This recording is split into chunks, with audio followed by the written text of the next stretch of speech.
because we all know that we've fallen, we've built, and now we begin po again. Kaya much better na po siya this time. Yung mga songs and yung genre po na i-release namin. I-release po namin.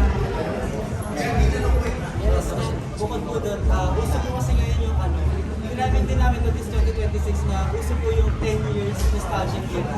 So we are starting a nostalgic type of vibe lang po ngayon. And dahil lang din po, siguro mas more mature na kami, mas alam na namin kung ano po yung sound, yung music na bagay po sa amin at this 30 po. So mas, as a group, mas confident na po kami to present our group sa mga audience po. Yes. Okay, I think I remember yung sa last EP launch natin, lahat ng genres tinay. Yes, sir. So ito, isang genre lang yung begin. Yes, sir. Okay, anong genre yun? Kasi pag itong bigay kasi pag pinakinggan mo, parang cohesive siya na talagang 60-21, sound ng 60-21. So, yun siguro yung learnings namin from our previous EP talaga na, ayun, dito kasi po yung parang feeling, not feeling pero based on ano na din po, yung mga streams namin sa Spotify and any other digital streaming platforms, mas dito po kami, mas tinatangkilik ng mga tao. Yes, as per request ng mga guardians at ng mga listeners, talaga pong ginawa namin mas bababa na itong EP. Actually, Last time, if na-LSS po kayo dun sa bababa, marami na pong bababa type of songs. Yes. Actually, iba-ibang type ng baba. Iba't-ibang type of baba. Bongga, I love it. Pero syempre yung single, yung first single natin for this Begin EP was Manifest. Kamusta naman yung Manifest era nyo?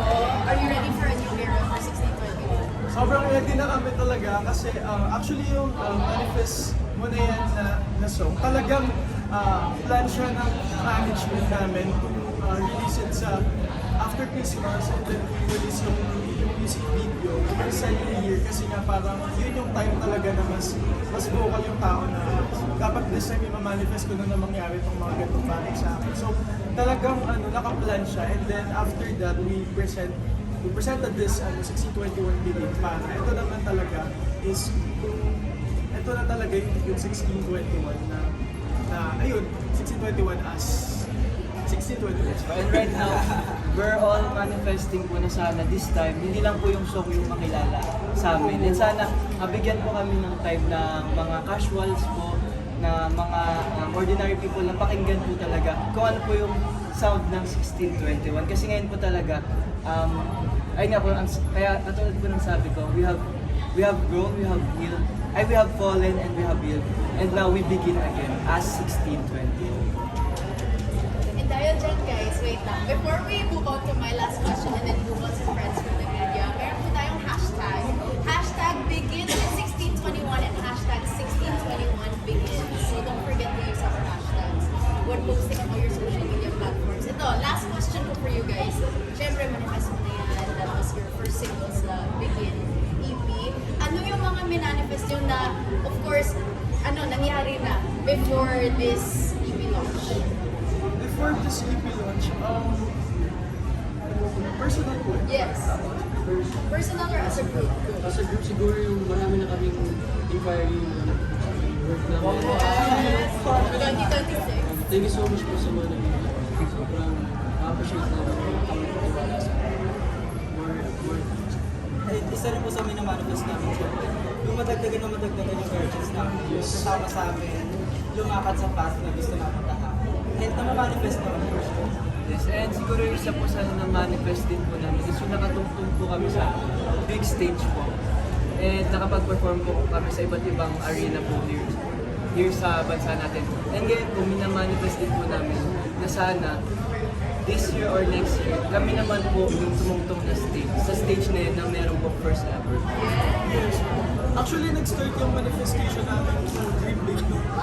Sunod-sunod kaming tatlong araw kami apat na beses kami nag-perform sa Sex Bomb concert na sold out. So, parang prior to that pa naman, meron na kami parang, syempre, na-inspire na kami to do better nga para at least maranasan din namin. Pero yun talaga feeling namin, parang super ganda kasi nung crowd, sobrang ganda ng crowd nung pagka-ano sa amin sa crowd dun. So, parang actually yun yung doon nag-start yung manifest na. May CJ. Okay, perfect. Diba, we're all manifesting together with 1621 success and all of our personal manifestations. Sana mag-come to the home. But then now, I would like to call on some of our friends from the media for your questions. Starting things off with Ate Ana from TV Patrol. Hi. Nasa TV Patrol kami last. Ay, oo nga. I don't know, it's okay, it's okay. Just go. So, okay, when you mentioned na this album, ito na yung sound nyo, how would you describe yung sound ninyo ngayon, yung musical direction nyo ngayon, moving forward? Ano po siya, mas cohesive na nga po. Tapos ito na talaga, nostalgic din kasi nga, yung Yeah. release namin na o ano, parang naging agad siya ng traction na parang very 2000 OPM song siya, yung mga time ng spatula, yun yung mga, so Ayan. parang natuwa kami kasi yun din naman yung gusto namin ibigay na sound ngayon doon sa EP namin. Yes po, and sabi nga po nila, di ba, 2016 is the new 2026. 26. So parang kami po, naisip ko ng management, na ibalik po yung sound ng, boy band po before na, parang ayun po yung yung path po na gusto namin mas tahakin po. So, manifesting 2026 is the year of 1621. Pero actually, ano pa lang, 12 lang din po pa lang. Same lang din siya ng genre ng bababa, pero iba-iba lang po Ibang yung difference, atake na. ah. Iba-ibang feels lang yung binibigay ng bawat song. Last question from me, how hands-on were you naman in helping develop this album or at least putting your insights and inputs din na Paano kami gano'n Oo. kami kahit? Nakikipag-award ko dyan. Sobrang vocal lang kami dun sa Ano yung gusto niyo? gusto namin. Like, si Will, minsan nakikipag-coordinate siya sa marketing kung sa creatives. Then kami naman may mga arrangement, when it comes to composing music and songs, then kami nagbibigay kami ng mga songs. Actually, yung isang song po dun is, si JM po yung nagsulat. Talaga? Orasan. Actually na sinuwerte na nakapasok lang siya ng management. At nagustuhan niyo naman yung sinulat niya. Tapos sa puso. Tagus sa puso. Thank you. Very hands-on to the point na simula po ng February last week hanggang ngayon, nag-everyday training. Everyday Talaga? Everyday po yan. Every day, every afternoon hanggang night. Nasa po may vocals, tapos may dance po sa vocals. Everyday. And yung album Wala po napapagod. And yung EP po na to, almost 4 months po namin siya pinaghandaan po talaga para mabigay po namin yung best version of 1621. Thank you. Thank you, Ate Ana Thank you, of TV Ana. Patrol. Now we have from Showbiz Bongga, Glenn. Hello, good afternoon. Siyempre, congratulations ulit. Third EP nyo na. Nasabi nyo na kanina kung anong kaibahan. Pero aside from manifesting, ano pa yung favorite yung kanta dito sa bagong EP nyo? And bawat isa sa inyo. And bakit? Ako po yung favorite ko po yung Lula Lane. Kasi very nostalgic, but at the same time, the lyrics is for the bagets nowadays. Okay. Ako naman po yung orasan kasi gusto ko yung Yung magre-relax daw po siya. sa oras, no? Hindi, pero ako naman po, yung sinulat ng orasan, pero yung unang narinig ko pa lang yung demo ng buwan, sobrang gusto ko po siya. To the point na kapag bumabiyahe, lagi ko siyang pinapakinggan. Kahit demo pa lang po siya. Sobrang ganda po siya. Parang yun talaga yung yung vibe. Feeling ko yun talaga yung vibe ng 16. Yes, actually ako po, paiba-iba po ako. Pero yung una po talaga, kasi talagang very catchy po siya. Like pag unang napakinggan niyo po talaga. Pero ngayon po, parang ngayon lang po ako sa Ikaw Lang, which is composed and written din po nung sumulat po ng Bababa si Sir Ron Pangyarihan. Parang depende sa mood mo, no? Very ganun din po yung vibe niya po, yung Ikaw Lang. Sige. Ako personally, gusto ko din po yung ikaw lang. Kasi ano na siya, very cutesy. Parang doon kami nag-boom, like same ng bababa. So yung nagsulat nung ikaw lang, same lang sa nagsulat nung bababa. And then for my last question, syempre yung grupo nyo marami na rin pinagdaanan, di ba? kasama na yung, nagbago na yung name nyo, natanggal yung BC, and of course, nabawasan na rin kayo. Masasabi nyo ba mas solid na yung grupo ngayon? And ano yung kaibahan ng grupo ngayon kumpara noon? Siguro for 3 years po na magkakasama kami. Since galing kami sa reality show before. Ang dami na po nagbago. Sobrang dami nag-mature. The way we handle things, the way paano din namin solve yung mga problems with regards to our group.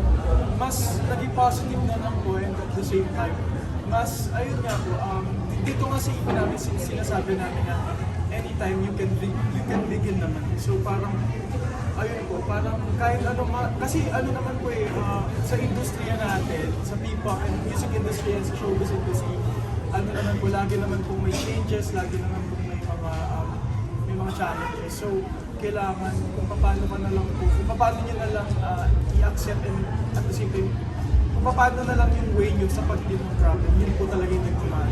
Mas masasabi nyo ba mas closer na kayo sa isa't isa? Kami po. Kasi syempre may mga grupo na akala close pero hindi naman sa Grabe po sa kasi totoo. magkakasama talaga kami. Actually, since January, hindi pa kami nakakausap sa pamilya namin kasi nga po nag-prepare kami. Wow. So, as in, after ng Christmas, after ng New Year, dire-diretso. Oh, ganun ka busy? Dahil hindi po, yun din po yung choice namin para napagandaan niya po yung ipos.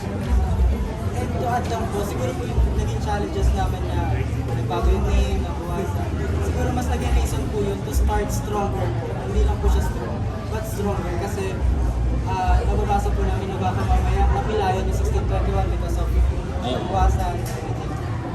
We want to prove them na 1621 is still 1621 with or without any one of us. It's a branding lang po na binuko namin. And ano po, mas positive din po talaga yung mindset namin this time.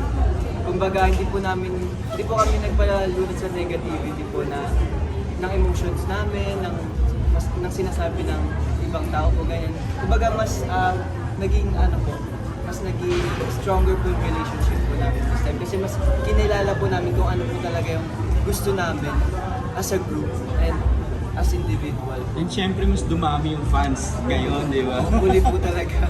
Ayun po yung minamanifest po namin na mas marami po makinig, mas makakilala pa po sa amin this time po.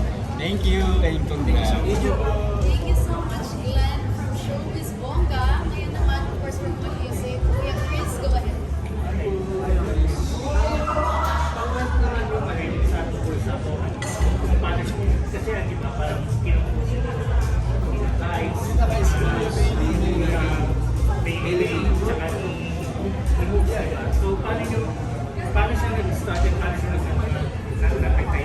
Paano po siya napunta sa amin? Actually, ang pagkakaalam ko po si Ate Andy from Star Music, sinabi niya lang sa akin na may binigay akong song sa Star Pop na feeling ko bagay to sa inyo. Tapos from that, nung narinig namin yung song, ang unang reaction ko, personal reaction ko agad, para siyang team song ng mga anime movies. Yun yung kasi sa demo, based sa demo. Tapos, ayun. And ako naman po na rinig ko po siya as current sound po na nauuso po ngayon. Like sa Kakog Joe po, kina Kuya Maki, parang ganun po yung vibe niya. Kaya parang kami po, connected namin, paano po namin bibigyan ng flavor yun as a group naman po, as a P-pop boy group na hindi rin po siya usual na ginagawa or hindi rin po siya usual na genre po ng mga boy group ngayon po. Kasi mostly po ngayon din, di ba? More on K-pop sound din po talaga yung inaano po ngayon. Tinutunog po. Kaya ay very happy din po kami na napunta po sa amin. Hats off din sa Star Pop kasi very people yung song na binibigyan nila sa amin. Sobrang OPM talaga kasi kahit medyo kumbaga parang may peg siya as Western pero pag narinig mo siya Pinoy na Pinoy pa rin talaga yun. OPM talaga.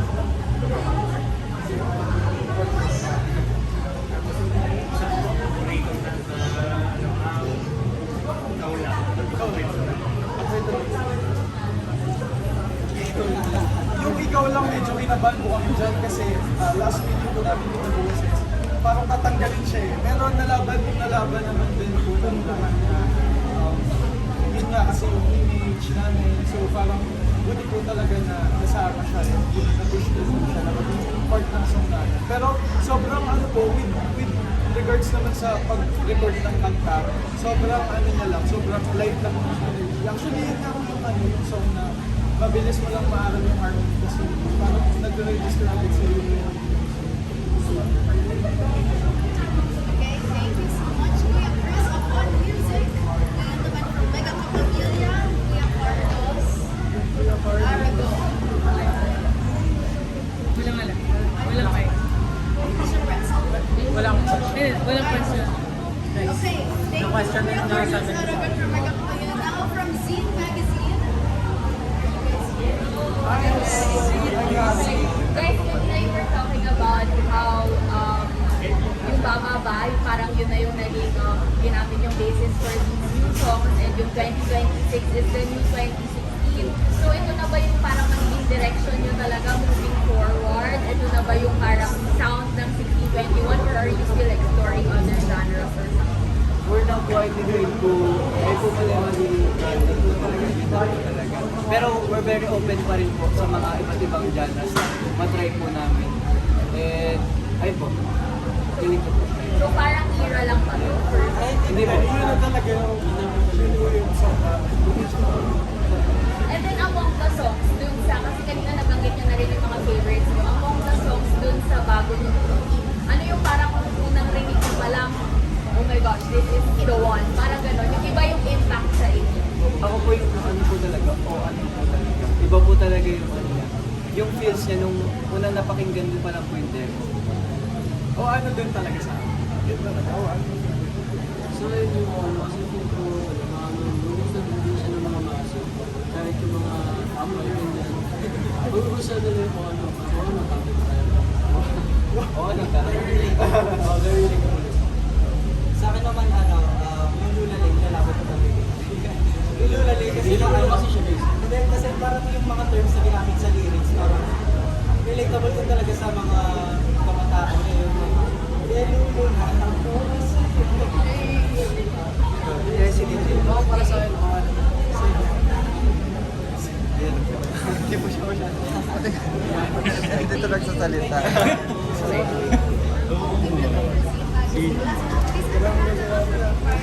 Mayayain pa rin. Hindi ba din ka nagsasalita? So, na-mention ko kanina na naging matigas nga yung ulo ko while doing this podcast. So, paano mo tutulong yung Naging matigas yung ulo in terms of yung pag-collaborate. Yeah, yung parang while you're very collaborative, you had a vision to do this song. Paano po siguro feeling namin naging open din. Kapag ganun kasi parang kapag hands-on ka din sa kapag gusto mo talaga yung ginagawa mo, maganda din siguro yung attitude mo towards it. And then kung gano'n ka ka-passionate, kung reflect siya kung paano mag-collaborate. Siguro mas naging open yung manager sa pag-accept ng mga opinion sa amin, ang mga suggestion namin. Kasi at the end of the day naman, yun, lahat naman kami pinagtutulungan namin kung paano namin promote ang mga activities. Nakatulong siya to make the album colorful kasi nga hindi siya isang idea lang, hindi siya dalawa. But madami po tapos nilalaban ka namin. Laban talaga siya eh. Gusto mo talaga yung lalaban mo. Siguro parang for me, kasi I'm sure napansin niyo sa Friend. K-pop na Friend. kanta sa ano po yung so medyo yun yung naririnig Sa ko baba rin mamaya. Oo, may ganun din ba? Kahit hindi yung like front or kanta. Pero siguro pa the same if may local elements na parang gusto nyo i-contribute sa kanila. Pull yourself into it. What do you mean by Like kunwari kanto, basta nakatambay pop, ganun na. Gusto namin, O box pop, ganun. gusto namin mga influence ito. Kasi diba gusto yung mga judging mo. So parang fit lang, hindi siya sobrang formal, hindi rin siya sobrang hindi siya sobrang personal, parang ano lang siya, fun lang. And as 1621, ganun po yung gusto namin tayo. Fun lang. Patigil nga sa Kasi ano, may pagka-jologs pero relatable. Yun po yung parang, alam mo yun, pag narinig ng mga tao, kahit anong class pa ng tao, kapag narinig, nakaka-relate sila. Medyo magkarinig din. Oo. Eh, siguro ayun din po, yung mala, ako naman po siguro yung mala One Direction po na vibe. Very western po na may pagka Pinoy pop pa rin po na talo. Siguro last for me, since alam niyo naman na nag-hit na si Papa ba, hindi naman kayo parang na-pressure, or how are you feeling? Actually, pressured ka. Eh, pero kasi ano po eh, sa ganyang klaseng mga kanta na binigay sa amin, yung kumbaga binigay pa lang sa amin ng mga kanta, tapos ganyan na yung mga, yung parang pagtanggap ng tao, syempre parang at certain point, achievement siya, pero parang merong inner thought na sana mas mahigita pa namin yung success ng bababa kasi nga parang feeling namin kaya pang mag-fly ng bababa sa amin, pero mas mag-fly pa siya kaysa dun sa na-achieve niya. Pero sana with this EP, may ganun kami mangyari na yung to the point na mag-peak talaga siya ng EP. And actually, hindi pa rin naman, until now, hindi pa rin po namin binibitawan yung bababa. Kasi sa lahat po ng performances pa rin po namin, talagang kinakabit pa rin po namin, pinaperform pa rin namin siya. Kasi parang ayun po yung isa sa achievement po na nakamit na 1621. Kasi iba rin po sa feeling na meron po kayong paano na viral song. Diba po? Mahirap din po talaga.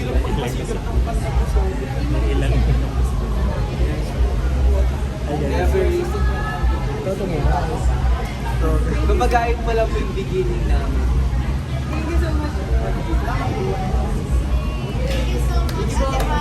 That concludes our media call with our